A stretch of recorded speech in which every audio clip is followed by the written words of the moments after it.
Addiction. The typical definition of this word would be consistent dependency on something to cope with problems, or doing the same action over and over again to satisfy an urge. You have those addictions in which people have spoken about and it has been brought to public and to societal notice, which is a good thing. But then you also have those addictions in which people often shrug off or don't care about or tend to glorify as if it's normal or natural, when sometimes that's not always the case. And I guess those definitions are pretty simple and also very, very obvious, but I feel like it's a lot more than just that, or at least from my perspective. I see addiction as a way in which it could push someone away from reality. It can be a negative way to find comfort in the stresses of life, and also be a bad influence to one's lifestyle. And people all over the world tend to struggle with this, and I'm one of them, And I do feel like the struggle of addiction is spoken about a lot, but I feel like I still want to make this video anyway as a way to, I guess, just maybe go more in depth on it, or I guess a little bit more personal with more people's experiences. So I guess I'll just start off with myself. For starters, PMO. Pornography, masturbation, orgasm. I'm not going to go too deep into this because maybe YouTube's probably going to age restrict me, and well, I kind of don't want that happening. But basically, how that would work, basically consuming porn, genitals, you know that, and then basically just climax an orgasm, if you basically know how that works. How it really affects my life is that when I don't do it for a certain amount of time, I tend to get anxious. I get super anxious. I guess my heart will start racing. And it's very hard for me to, calm down. And it's kind of I get stressed out and okay, it's a faster heart rate. I get lots of anxiety and I just get super duper stressed out, and I guess it's just stuff like that. It also makes it very, very hard for me to sleep, and I'll try for hours till I go to sleep without having to rely on this thing, but yet still somehow I end up doing it anyway because I feel like it's the only way for me to calm myself down and to get myself to sleep.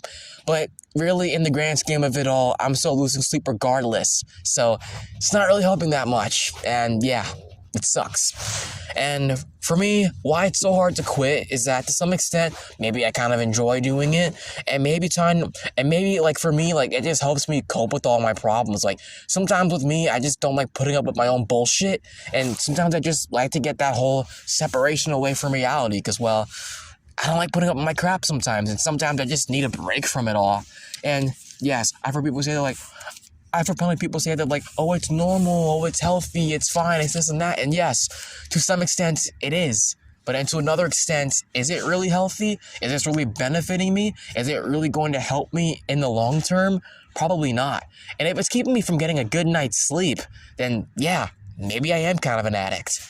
To some extent, I thought that, hey, maybe if I do this thing, it'll help me love myself more and accept myself more, and I'll feel less insecure. But it hasn't really changed much of anything. I think me relying on this as an external factor to help fix my problem isn't really fixing what's going on here. And I think it mainly starts up in here. I feel like maybe it's a mental habit and a mental perspective that I have to build on myself, and maybe not doing some external stuff like PMO is ever going to truly help me fix my problems. So, yeah, that's pretty much just my addiction. But I went on my campus, I think between the last 2 weeks, and I interviewed a couple of people and I asked them what their addiction was and their struggles with it. So, roll the footage. Question number 1, what would you consider your worst addiction to be? I smoke a lot. I do weed, shrooms, nick, anything smokable. I've probably smoked it. Even in Nigeria, I smoke a lot of loud. That's a drug. Yeah, I'm an addict. Definitely weed. I used weed as more of a coping mechanism. It was not the best one, but it was just what I used at the time. Okay. I think one of the worst addictions here is that the cell phone is one of the addictions that we have. Is because we are so concentrated in work, or we in the work and home and then study, but it's we are most of the time alone. So the cell phone is one of our companies, and that's the worst addiction that I've had here, I think. Okay. Weed, marijuana. Okay. How does this addiction work, and how does it affect your life? I don't know. I mean, it started because I was really stressed, and then a friend of mine said, "You can smoke this shit. You like chill the fuck out." I was like, "Sure." And after I started smoking, less depression. I'm just looking at these niggas with depression and anxiety and shit. Like, y'all are fucking weak. Like, just do drugs. Okay. Well, it drained my money a lot. It started off with a few bucks here and there, but then it slowly turned into it being like half paycheck. Then it turned into like a whole paycheck. Sometimes I would go. I want to say the most I've spent was $200 just in one. I guess transaction. You go to your room so you feel comfortable with your cell phone. It's like you write messages or something with people you are comfortable with. So I don't know. It's like it does affect your life because you get affected for the loneliness that you feel, I think, and you get so concentrated in your own world and it's around the cell phone, and this is something that affects your life very badly, I think. Well, basically, you become very mentally reliant on it because when you have it, it increases the serotonin and the dopamine in your brain by like a lot, and then when you're done, it goes like detrimentally down. So you start craving it all the time, otherwise you just like depressed and anxious, and it can cause like horrible memory loss and like faded memory, and just like your brain gets very clouded and your vision starts like slowly becoming like, I guess like things start to look like they're not real anymore. What exactly do you think makes it hard for you to quit your addiction? I don't know. I just can't stop for some reason. Guess that's it. Yeah, because like I just actually enjoy smoking. I don't give a fuck about my lungs. Honestly, if I die, I die. I don't even want to be an adult. So I got like that bit of Peter Pan type shit. Yeah. What made it hard for me to quit was the feeling of euphoria whenever I did it. Just that feeling of getting high and, just having a nice smoke outside. What really made it hard for me to quit. Especially since I used it as a coping mechanism. So whenever I was sad, I would smoke. Whenever I was angry, I would go out and smoke. And it just became sort of just a regular thing for me at some point. If I ever feel something extreme, I would go smoke. Quit is to see the other people in the cell phone too. It's like you see there is no a lot of social experience with other young people here. So it's like you just follow the line that you see everyone in the cell phone, so you follow the line. So it's something hard to quit. Definitely the cravings, because when you don't have it, like the anxiety and the depression are just so bad, and so it's really hard for people to get through that. I can't speak for everybody when I say this, but I do feel like when it comes to addiction, we get so used to it and having it in our lives that maybe to some extent it's kind of hard for us to see ourselves without it.